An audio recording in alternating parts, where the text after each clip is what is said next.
بسم اللہ الرحمن الرحیم بسم اللہ الرحمن الرحیم۔ السلام علیکم ورحمۃ اللہ وبرکاتہ۔ ویلکم مائی یوٹیوب چینل قرآن الکریم ٹی وی۔ معزز سامعین، امید کرتا ہوں کہ سب خیریت اور عافیت کے ساتھ ہوں گے۔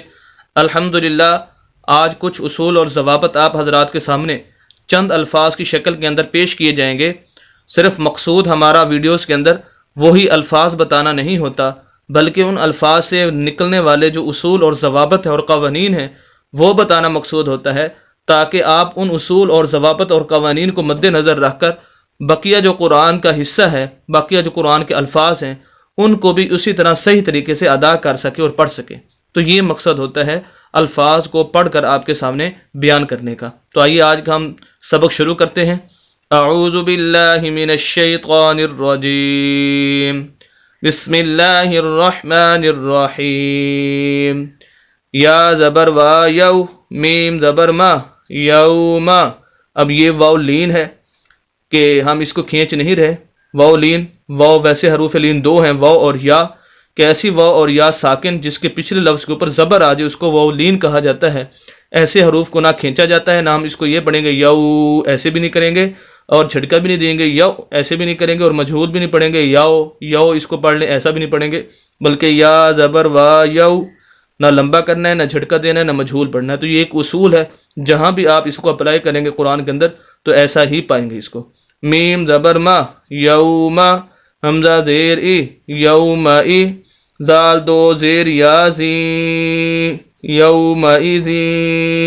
یہاں پر غنہ بھی ہے زال کے اوپر، کیونکہ اس پر دو زیر ہیں اور اس وجہ سے ہم اس پر غنہ کر رہے ہیں، اور پھر آگے زال کو ہم ملا رہے ہیں یا کے ساتھ، کیونکہ اس کے اوپر شد ہے، اور شد اور جزم یہ دو، جیسے یہ جزم ہے اور یہ شد ہے، یہ دو ایسی حرکتیں ہیں کہ یہ خود بخود نہیں پڑھی جاتی، بلکہ ان کو ہیلپ کی ضرورت ہوتی ہے پچھلے لفظ کی، تو اس وجہ سے ہم اس کو اس کے ساتھ ملا رہے ہیں۔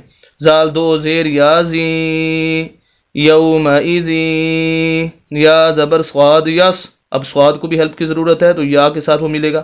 یا زبر صاد یس، دال پیش دو، یس دو، را پیش نون رن، یس دو رن، نون مشدد ہے، اس کے اوپر شد ہے، اس وجہ ہم اس کے اوپر غنہ کر رہے ہیں۔ اس سے پہلے الف اور لام ہے اور یہ دونوں خالی ہیں، ان کے اوپر کچھ بھی نہیں، یعنی کوئی حرکت نہیں ہے، اور جو خالی حروف ہوتے ہیں ان کو نہیں پڑھا جاتا، اور صرف لکھنے کے اندر آتے ہیں، پڑھنے کے اندر نہیں آتے، تو اس وجہ سے ہم را کو ڈائریکٹ ملا رہے ہیں نون کے ساتھ۔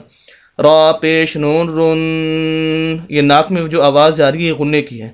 یس درن، نون زبر الف نا، یس درن، یہ الف مدہ ہے، کہ ایسا الف جس کے پچھلے لفظ کے اوپر زبر آ جائے اس کو الف مدہ کہا جاتا ہے۔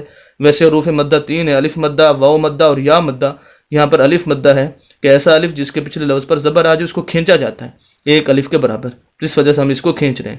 یصدرن، سین پہ سو، یصدرن سو، پورا لفظ اس طرح ہوگا، یومئذ یصدرن سو۔ اگر ہم وقف کرنا چاہیں، یہاں پر سانس توڑنا چاہیں کیونکہ یہ لفظ ختم ہو گیا، پورا ہو گیا ہے، آگے نیا لفظ ہے، تو آخری حرف جو سین ہے اس کو ہم ساکن کر دیں گے، اور پھر ہم اس طرح پڑھیں گے یومئذ یصدر الناس۔ اگلا لفظ ہے میم زیر را مر، را زبر با رب، مر رب، با زیر بی، مر رب، کاف زبر کا، مر رب کا۔ یہاں پر دیکھیں آپ، اب میم کو ہم نے ڈائریکٹ را کے ساتھ ملایا، نون نہیں پڑھا۔ میں جیسے پہلے پچھلے لفظ کے اندر بتا چکا ہوں کہ جزم اور شد یہ دو ایسی حرکتیں ہیں کہ یہ خود بخود نہیں پڑھی جاتی، بلکہ ان کو پچھلے حرف کی ہیلپ کی ضرورت ہوتی ہے، مدد کی ضرورت ہوتی ہے۔ اب یہاں پر دیکھیں نون کو بھی ضرورت ہے اور را کو بھی ضرورت ہے، اور اگر ہم میم کو نون کے ساتھ ملا دیتے ہیں تو نون کے اوپر کوئی ایسی حرکت نہیں ہے کہ جس کی وجہ سے پھر ہم نون کو را کے ساتھ ملائیں گے، اس وجہ سے ہم ڈائریکٹ ہی میم کو را کے ساتھ ملا رہے ہیں اور نون کو ہم نہیں پڑھ رہے ہیں۔ میم زیر را مر، اس وجہ سے ہم پڑھ رہے ہیں، تو لفظ ہمارا بنے گا مر ربک۔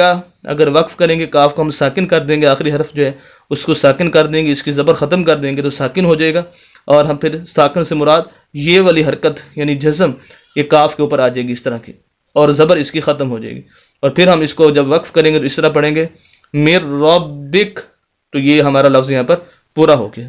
تو یہ 2 لفظ آپ حضرات کے سامنے پڑھے ہیں اور ساتھ کچھ اصول اور ضوابط بھی بتائے ہیں۔ آپ نے ان اصول اور ضوابط کو یاد رکھنا ہے اور پورے قرآن کے اندر آپ نے اس طرح ان کو اپلائی کرنا ہے۔ امید کرتا ہوں کہ اب بخوبی سمجھ چکے ہوں گے۔ مزید اسلامی ویڈیوز کے لیے اور قرآن کو صحیح تجوید کے ساتھ پڑھنے کے لیے ہمارے یوٹیوب چینل قرآن الکریم ٹی وی کو ضرور سبسکرائب کیجیے۔ صدقہ جاریہ سمجھ کر ہماری ویڈیوز کو شیئر بھی کیجیے۔ ملتے ہیں نیکسٹ ویڈیو کے اندر کل انشاءاللہ۔ اجازت دیں، اللہ حافظ۔